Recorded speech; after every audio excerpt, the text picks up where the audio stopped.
Second Peter 2, 1 through 10 gives us a warning about false prophets who actually come from among the people. False teachers, they are bringing destructive opinions secretly. They're denying the master.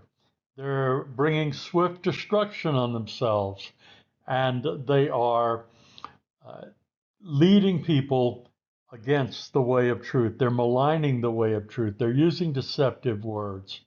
And their destruction is not asleep, uh, the writer says. And then he says God didn't spare the angels when they sinned, but cast them into Tartarus, which is a feature of Greek mythology only mentioned once in the New Testament, or the Old Testament for that matter. And we don't really know what he's talking about. We do know about Noah, herald of righteousness. We know about Sodom and Gomorrah. We know about righteous Lot. These are mentioned.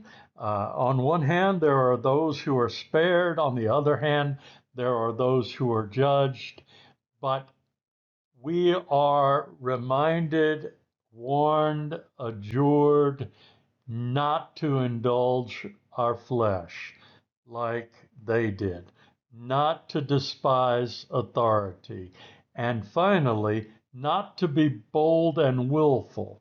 And that is willful in our boldness or bold in our willfulness, not afraid to slander the glorious ones. Who are the glorious ones? I don't know. Peter doesn't tell us. But slandering anyone, a spiritual being, slandering that which is holy, that much we can understand. Here's a lesson for you.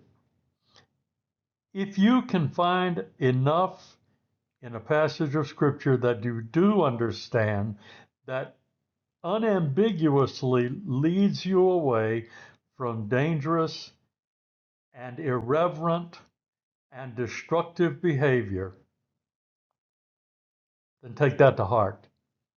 That's what 2 Peter 2, 1 through 10 does for me.